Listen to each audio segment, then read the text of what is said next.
Bien, ceux qui sont sur le Mac, vous avez une fenêtre flottante comme ceci, je suppose? Non? Ah non, c'est... Ok. Donc,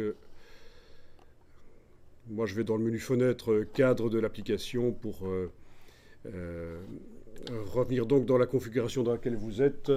Alors, je vais peut-être aller modifier l'interface, l'affichage de l'interface, parce que ce sera peut-être plus simple si on se met avec un thème plus clair.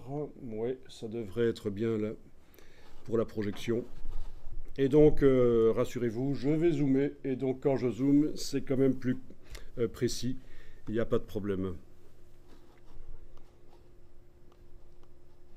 Alors, la palette des outils ici, je vais la mettre en deux colonnes. Je vous conseille de faire la même chose parce que comme ça, ce sera plus facile pour trouver les outils. Donc, vous la mettez en deux colonnes grâce à la double flèche qui est là. Vous connaissez sans doute déjà.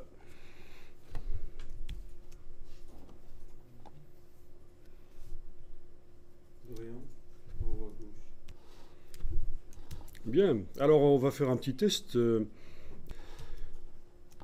bien compris, si on ne comprend pas. Bon, on va commencer en faisant fichier nouveau document. Et dans la boîte là qui s'ouvre, bon, tout le monde n'aura pas ça. Ceux qui sont dans C5 ne vont pas avoir la possibilité de faire une publication numérique. Mais ceux qui sont dans C6 voient qu'on a la possibilité de faire une publication pour l'impression, mais aussi pour la publication numérique, c'est-à-dire créer une application pour iPad. Bon, ça c'est une autre formation, mais vous voyez que depuis la C6, quand on fait du travail dans InDesign, ce n'est pas nécessairement pour imprimer au final, c'est peut-être aussi pour montrer un magazine sur une tablette, que ce soit un iPad ou une tablette Android. Alors ici, on va garder le mode impression. Voilà. On va prendre ce qui est là pour l'instant. Hein. Format A4 vertical. OK. Voilà. Vous avez donc les marges par défaut qui sont là. Elles étaient indiquées dans la boîte qu'on vient de quitter. Là, il était indiqué qu'on avait des marges à 12,7 mm. Donc c'est absolument indicatif ces marges. Vous pouvez ne pas en tenir compte, mais il est conseillé de ne pas mettre des éléments importants trop près du bord de la page, bien entendu.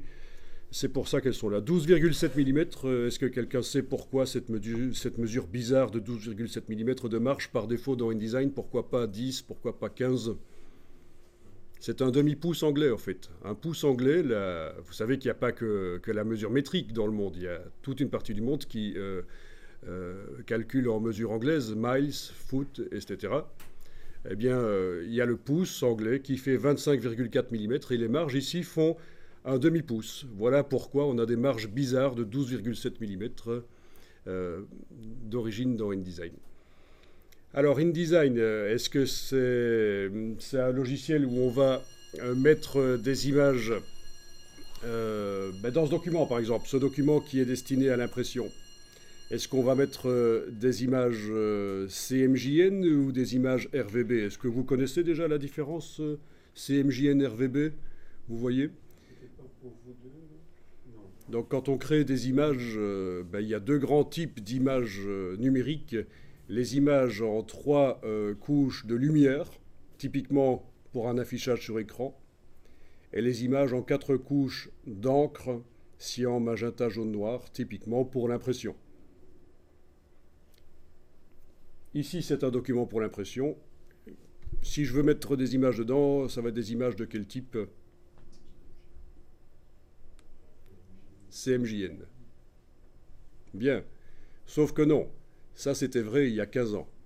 Maintenant, quand vous faites des documents, même pour l'impression, il vaut mieux utiliser des images RVB. Donc, pourquoi? Parce que ça a des tas d'avantages. Si le document que vous créez, vous voulez en faire une adaptation pour affichage sur écran, vous aurez des images avec des couleurs bien vives, ce que ne permettent pas les images CMJN. Si vous voulez imprimer sur un système plus performant que l'offset, donc la presse de l'imprimeur, vous voulez imprimer sur du jet d'encre 6 couleurs par exemple, bien performant, bien lumineux, bien vif les couleurs sur le papier, surtout quand on utilise un bon papier.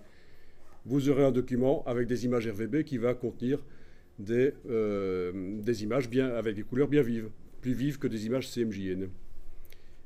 Si j'imprime chez un imprimeur et qu'au dernier moment, la veille de l'impression, on se rend compte que le papier sur lequel on avait prévu d'imprimer, on n'a pas pu l'avoir et c'est un autre papier qui va être fourni dans l'urgence.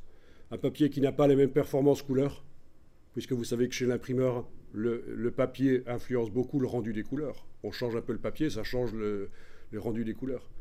Si j'ai fait toutes mes corrections couleurs en CMJN dans Photoshop, elles sont prévues pour un CMJN, c'est-à-dire le papier sur lequel j'avais prévu d'imprimer au départ. C'est ça qui se passe quand on fait une correction CMJN dans Photoshop, une correction des images. C'est pour un type de CMJN, il faut le décider au départ. Tandis que si je fais les corrections au RVB, pas de problème. Si le type de papier change, je n'ai qu'à...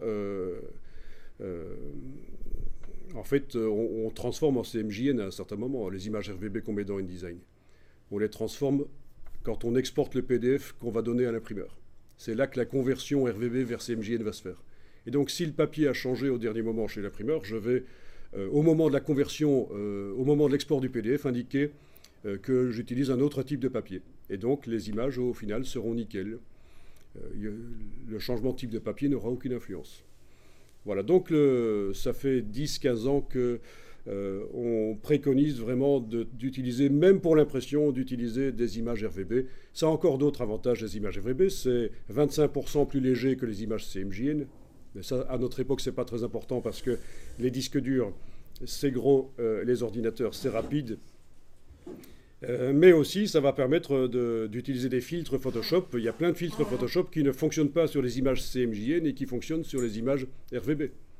Donc, voilà, il y a plein d'avantages. Je pourrais vous sortir un article ou l'autre du web par des gens très spécialisés qui disent qu'il faudrait vraiment qu'on s'y mette à utiliser des images RVB dans les logiciels de mise en page parce que c'est quand même très intéressant et voilà. Pourtant, c'est vrai que très classique. Donc au niveau de la conversion, la manière dont les encres, les quantités d'encre sont créées, UCR, GCR, etc., ça c'est dans le profil en fait. On utilise des profils couleurs. Oui. Forcément, pour l'exportation vers le PDF, on utilise des profils couleurs et tout est indiqué, donc on a plusieurs profils. Et alors, bon, de toute manière, l'idéal est de parler à l'imprimeur et de lui demander quel est le profil qui correspond au papier qu'on a choisi, quel est le profil qu'on doit utiliser au moment de l'exportation du PDF. Bon, évidemment, si c'est un imprimeur de ville, il va peut-être pas savoir vous répondre. Si c'est un plus gros imprimeur qui quand vous allez lui demander, quand vous allez lui parler de profil couleur, il saura vous répondre. Donc on est bien d'accord, chez les imprimeurs, il y a ceux qui font les petits travaux de ville, et puis il y en a d'autres qui font des travaux de plus grande ampleur.